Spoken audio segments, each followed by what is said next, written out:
Habari leo magazetini. Today in media. Aujourd'hui dans les médias. Uyu munsi mu itangazamakuru. Kuva kuwa mbere kugeza kuwa gatanu kuri Primo Media Rwanda.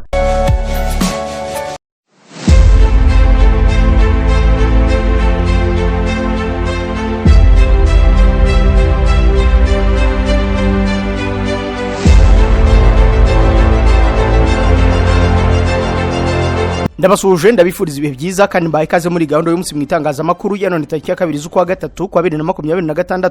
Impuguke zo mu kigo mpuzamahanga gishinzwe ingufu za nucléaire ziri mu Rwanda gusuzuma ibikorwa byarwo bijyanye n'izo ngufu. Naho u Rwanda ruravuga ko rwagabanyije abashomeri mu gihe cy'imyaka inishize. FRDC yo yafashe mikenge itarwanye M23 nayo yisubiza buhimba. Umusirikare wa kane wa Amerika we yiciwe mu ntambara ihanganishije na Iran yanze ibiganiro na Amerika ahubwo iteguza intambara ikomeye.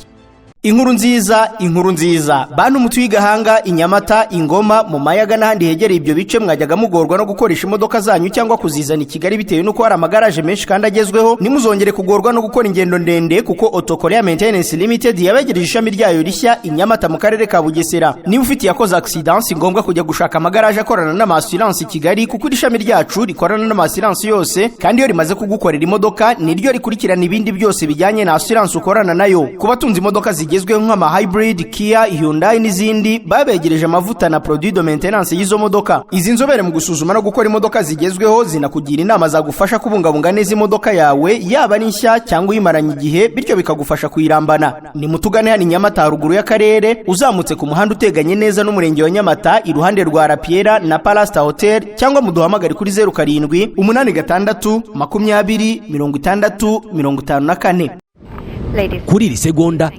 nibura abantu 16,000 bari mu kirere mu ndege bava ahantu hamwe bajya ahandi. Kuzenguruka isi bisigaye byoroshye ku buryo uko turi miliyari 8 dusa naho turi abaturanyi kubera uburyo gukora ingendo bisigaye bikorwa. Ikibazo nuko gutegura urugendo bigora. Gukora reservation ya ticket y'indege, gushaka visa, ubwishingizi bw'urugendo. Amahirwe twagize nuko hari abantu bazobereye muri ibi bintu kandi biyemeje kudufasha. Abantu nka Ireme Travel Agents Limited, kompanyi nyarwanda iri mu zambere muri service zo gutegura ingendo, ubukerarugendo no kwakira abantu. Kompanyi yemewe n'ihuriro mpuzamahanga ry'ubwikorezi bwo mu ndege IATA. Niba wifuza kujya mu mahanga ku mpamvu izo arizo zose, icyo bigusaba ni ugutekereza urugendo rwawe gusa, ubundi ukegera Ireme Travel Agency bakagukorera reservation ya ticket y'indege, bakagufasha gushaka visa, bakagukorera reservation ya hoteli, bakagukurikiranira ibya assurance y'urugendo. Iyo uturutse mu mahanga cyangwa sujyayo bagufata ku kibuga cy'indege ku giciro cya 50% cy'abandi babikorera. Ku bantu bari kure kandi bashobora kwishyura hakoreshejwe ikoranabuhanga online payment, tuguha link ubundi ukishyura. Ireme Travel Agency ikorera mu mujyi wa Kigali muri Mike mu nzu yo hasi mu muryango wa G41. Hamagara 07 85 36 48 cyangwa 07 89 0339. Ushobora no kwandika email kuri info@iremetravel.rawa. Wanasura urubuga rwa internet wa@iremetravel.rawa.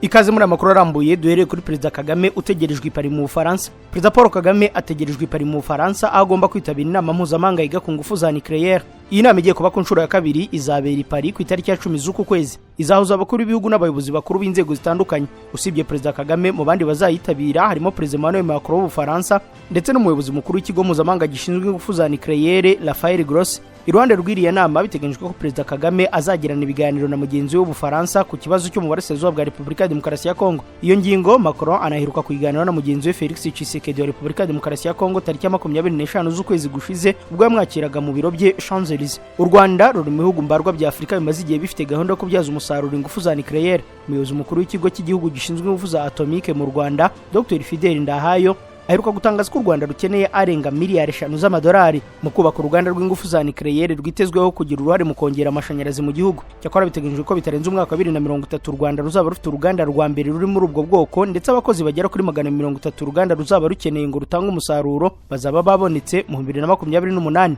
Mu rwego rwo gushyigikira uyu mugambi hagati y'itariki ya 18 n'iya 21 z'uku kwezi i Kigali mu Rwanda hazabera inama y'inganda z'ingufu za nucléaire izaba ibereye bwa mbere ku mugabane wa Afurika. Tukivuga ku ngufu za nucleaire n'u Rwanda, impuguke zo mu kigo mpuzamahanga gishinzwe izi ngufu zaje mu Rwanda gusuzuma ibikorwa byarwo bijyanye n'ingufu za nucleaire. Impuguke zo mu kigo mpuzamahanga gishinzwe ingufu za nucleaire International Atomic Energy Agency ziri mu Rwanda mu cyiciro cya mbere cy'ubutumwa bwo gusuzuma ibikorwa remezo byahubatswe bya nucleaire. Ubutumwa buzwi nka Integrated Nuclear Infrastructure Review Mission hagamijwe kureba uko rwiteguye gukoresha izo ngufu mu buryo butekanye, burinzwe kandi burambye. Ubwo butumwa bwo gusuzuma bwatangiye kuri itariki ya 2 bukazageza ku itariki ya 9 z'uku kwa gatatu, bukabufatwa nk'intambwe ikomeye mu rugendo rw'u Rwanda rwo gutangira gukoresha ingufu za nucleaire mu kugeza amashanyarazi henshi mu gihugu. Izi mpuguke zizasesengura uko u Rwanda rwiteguye mu nzego 19 z'ingenzi zirimo politike n'ingamba, amategeko n'inzego zigenzura, umutekano n'ubwirinzi, guteza imbere abakozi bafite ubumenyi bukenewe, imicungire y'imyanda y'izo ngufu ndetse no guhuza imikoranire n'abafatanyabikorwa batandukanye. Ikigo cy'u Rwanda gishinzwe ingufu za nucleaire cyatangaje ko iri suzuma rizagaragaza ubushake bw'u Rwanda bwo gukurikiza amahame mpuzamahanga meza no gukorera mu mucyo mu gihe ruri guteza imbere ingufu za nucleaire nk'igice cy'igihe kirekire mu kongera amashanyarazi. Mu gihe cy'icyumweru ubutumwa bw'izo nzobere buzamara, itsinda rya International Atomic Energy Agency rizahura n'abayobozi ba leta n'abafatanyabikorwa batandukanye, basuzuma intambwe imaze guterwa, bamenye icyo kigaragara, banatanga inama zafasha gukomeza guteza imbere ibikorwa remezo bya nucleaire mu Rwanda. Kugeza ubu u Rwanda rufite abaturage bangana na 84.6% bafite amashanyarazi, mu gihe ikoreshwa ry'ingufu kuri buri muntu riri hafi kuri kilowatt 77 ku isaha. Hakurikijwe politike nshya y'ingufu, kubaka inganda zitanga amashanyarazi ya nucleaire mu Rwanda bishobora gutwara saga trillion imwe y'amafaranga y'u Rwanda bitarenze mu mwaka w'ingengo y'imari ya 2034-2035. Mu myaka ishize u Rwanda rwashyizeho umusingi ukomeye w'iterambere rya nucleaire binyuze mu bufatanye mpuzamahanga no kongerera ubushobozi inzego n'abantu bakora muri uru rwego.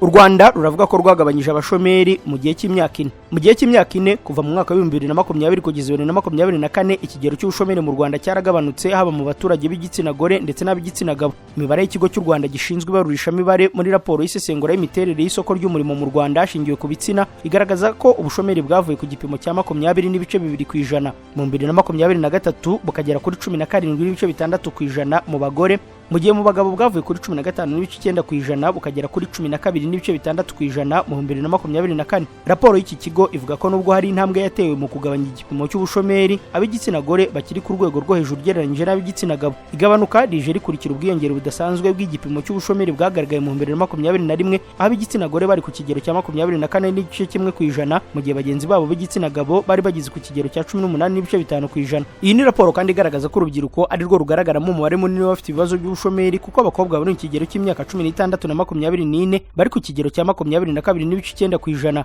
mu gihe abahungu b'abashomeri muri iyo myaka bari ku kigero cya 16.8% mu 2024. Ubushomeri kandi bwagiye bwigaragaza mu buryo butandukanye bitewe n'amashuri abantu bize. Mu 2020 urubyiruko rufite imyaka hagati ya 16 na 30 rutageze mu mashuri rwari ku kigero cy'ubushomeri cya 19.3% b'igitsina gore na 15.7% b'igitsina gabo. Mu 2024 iki kigereranyo cyariyongereye kigera kuri 20.7% b'igitsina gore, ariko kigabanuka ku kigero cya 12.7% ku bagabo. Mu bize amashuri yisumbuye ikigero cy'ubushomeri cyaragabanutse cyane, aho mu b'igitsina gore cyavuye kuri 34.2% mu 2020 kigera kuri 28.6% mu 2024, naho ku bagabo kiva kuri 28.2% kigera kuri 25.4%.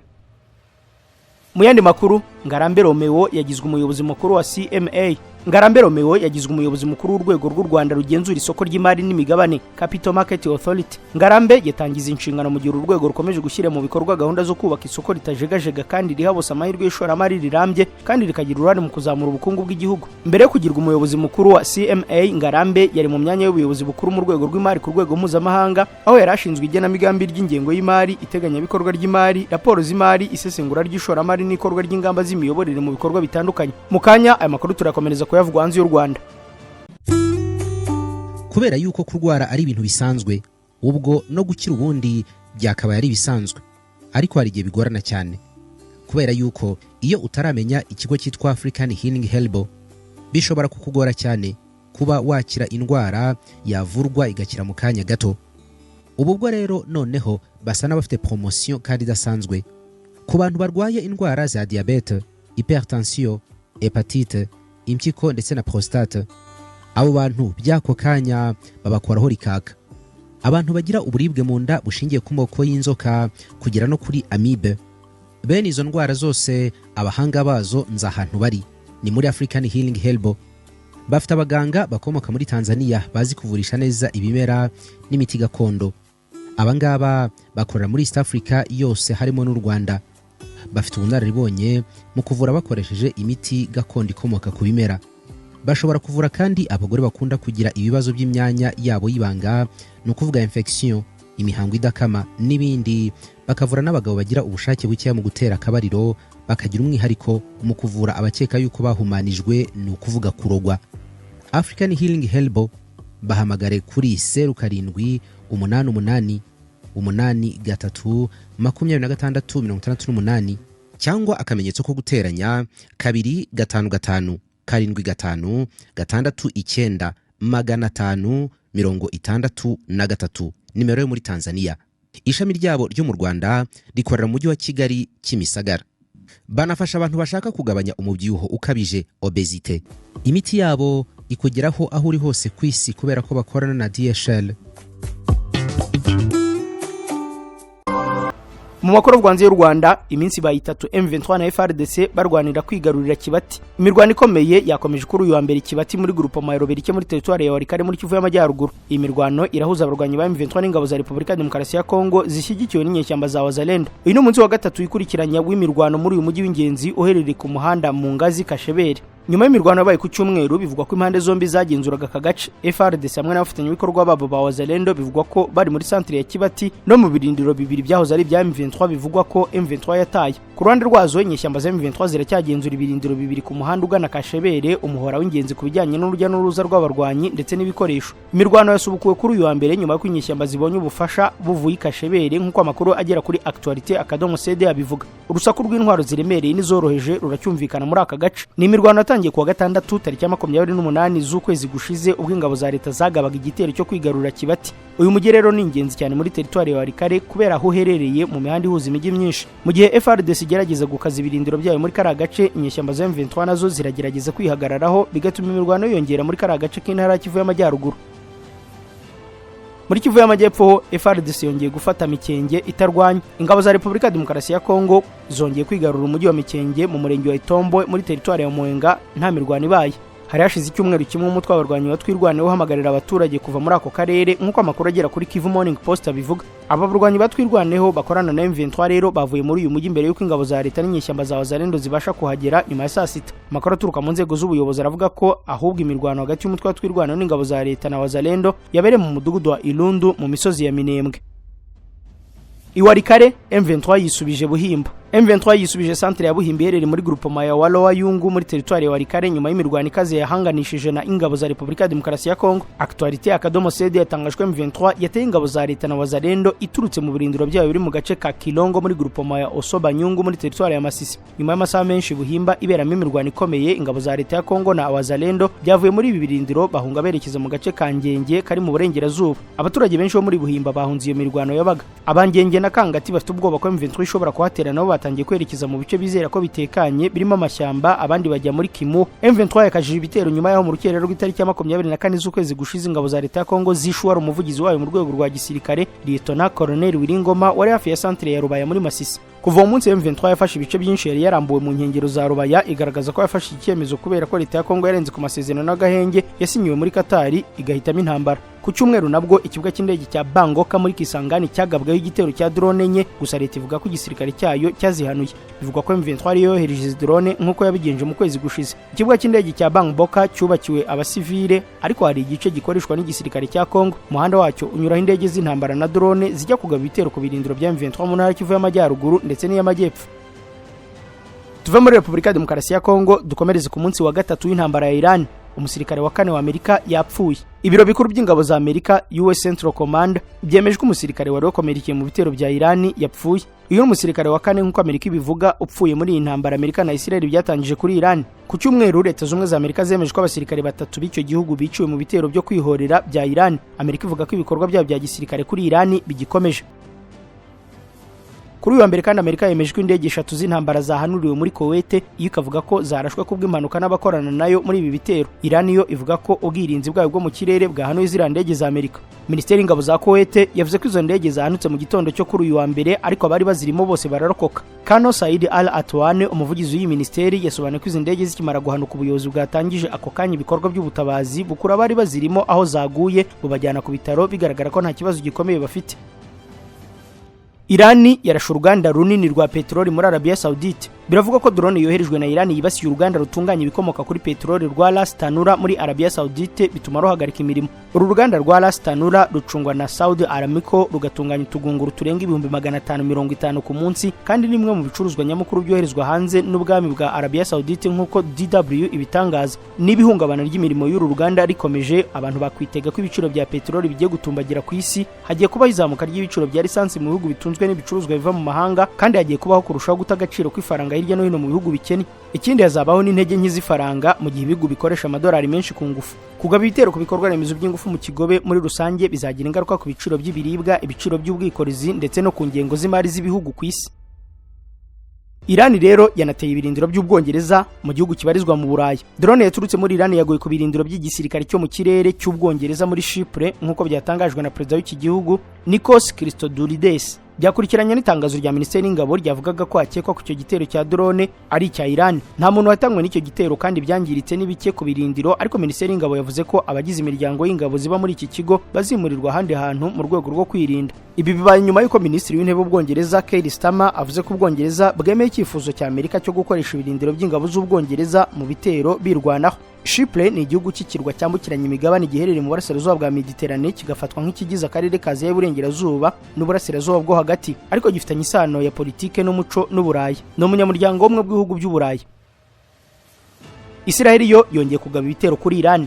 Mu itangazo rishya, ingabo za Isiraheli ziravuga ko zagabye igitero gikomeye mu murwa mukuru wa Iran, Tehran. Ibi bigamije guhashya icyo bise inzego z'ubutegetsi bw'iterabwoba bwa Iran. Mu itangazo rishya, ingabo za Isiraheli kandi zivuga ko zishe Said Yahya Hamidi, minisitiri wungirije w'ubutasi wa Iran ushinzwe ibibazo bya Isiraheli. Itangazo rivuga ko Jalal Paul Hussein, umuyobozi w'ishami rishinzwe iperereza muri Minisiteri y'Ubutasi, nawe yishwe hamwe n'abandi bayobozi muri leta. Ntabwo iri tangazo risobanura uburyo, igihe cyangwa aho biciwe. Ryongeraho kandi ko icyicaro gikuru cya Minisiteri y'Ubutasi ya Iran i Tehran cyagabweho igitero hashize igihe gito. Iran rero yanze ibiganiro na Amerika, ahubwo iteguza intambara ikomeye. Iran yavuze ko nta biganiro ishaka na Leta z'Ubumwe za Amerika, zatangiye kugabaho ibitero zifatanyije na Israel tariki ya 28 z'ukwezi kwa kabiri gushize, iteguza impfu z'abasirikare benshi b'icyo gihugu. Mu gitondo cyo kuri wa mbere, impande zombi zazindutse zirasana, aho Iran iri kwihorera aho Amerika ifite ibirindiro nk'Idoha muri Qatar, Kuwait, i Dubai, muri Leta z'Ubumwe z'Abarabu, ndetse impungenge zikomeje kwiyongera ko intambara izamara igihe kirekire. Biro ntaramakuru Reuters byatangajwe ko Iran iri gusubiza ibyo bitero mu gihe Amerika na Israel bikomeje kuyirasa umunota ku wundi. Iran yashimangiye ko izibasira mu buryo bukomeye ibirindiro byose bya Amerika, nubwo hari amakuru avuga ko yagabye ibitero mu bindi bice bitandukanye bikorerwamo ubucuruzi n'ahatuye abasivile muri ako karere. Abantu 3 byatangajwe ko bapfiriye muri Leta z'Ubumwe z'Abarabu, 16 bakomerekera muri Qatar, mu gihe umwe yiciwe muri Kuwait. Ku ruhande rwa Iran, nibura abantu 201 nibo baguye mu bitero bya Amerika na Israel, abandi 747 barakomereka, mu gihe muri Israel abantu 9 bishwe, 121 barakomereka. Mu butumwa bw'amashusho Perezida Trump yanyuje ku rubuga rwe rwa Truth Social, yagaragaje ko gutangiza intambara kuri Iran ari igisubizo ku mutekano we, kuko ubutegetsi bwa Iran bufite intwaro zifite ubushobozi bwo kurasa kure cyane,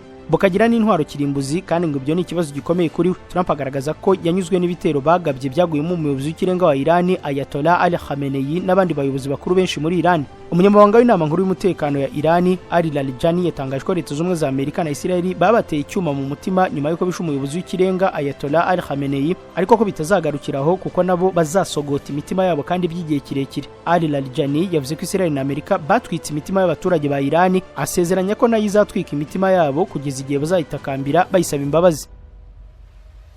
Muri Texas ho uwisharasha abantu 2 yasanganywe amafoto y'abayobozi ba Iran. Abantu 2 bapfuye, abandi barenga 10 barakomereka mu iraswa ryabereye mu busitani bw'ahantu bafatira icyo kurya n'icyo kunywa i Austin muri Texas, mu gihe FBI ivuga ko bishobora kuba bifitanye isano n'iterabwoba. Polisi ya Austin yatangaje ko ukekwaho icyaha ari Ndiaga Diagne w'imyaka 53. yari umunyamerika ukomoka muri Senegal wahawe ubwenegihugu nk'uko bitangazwa na CBS News ndetse n'ibitangazamakuru byo muri Amerika. Ku cyumweru nyuma yo kwitaba telefone ivuga ko hari umuntu urimo kurasa mu masaha y'isa 8 z'urukerera hafi y'akabari ka Bafford mu murwa mukuru wa leta yo mu majyepfo ya Amerika, abapolisi bavuze ko barashe bakicukekwaho icyaha bituma bapfuye bagera kuri 3.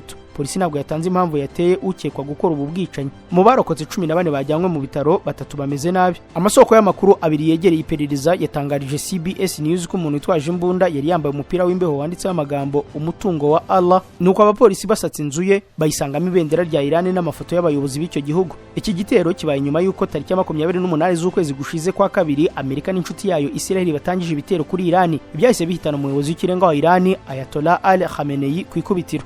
Ushiti bakunze wa Primo Media Rwanda, inkuru muri Texas aho umuntu yishe abantu 2 barashe agasanganwa amafoto y'abayobozi ba Iran, niyo dusoreje gahunda y'umunsi mu itangazamakuru ya none tariki ya 2 z'ukwa gatatu kwa 2026. Jean de Dieu Kanije abonda abashimiye ko mwamwe mudukurikiye, ndabararikiye komeza kurera indi biganiro bikuru urubuga mugira amahoro.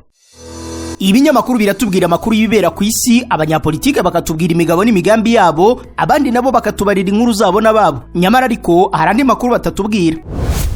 Ayo makuru na ya kampani Rubavu Buy and Sell Limited. Ngiyi kampani yizewe mu kugura no kugurisha ibibanza n'inzu mu buryo bwihuse. Ikorera mu burengerazuba bw'u Rwanda, by'umwihariko mu mujyi wa Rubavu ndetse no mu karere ka Musanze. Uretse kugura no kugurisha inzu, inabafasha kugura ibibanza no kubigurisha, ikanabafasha kubona apartment zo kubamo by'igihe gito cyangwa kirambye, ikanabafasha kuzamamaza. Ku bindi bisobanuro waduhamagara kuri 0782 42 43 82 cyangwa ukatwandikira ku mbuga nkoranyambaga zacu, hose twitwa Rubavu Real Estate. Rubavu Buy and Sell Limited, your trusted real estate partner.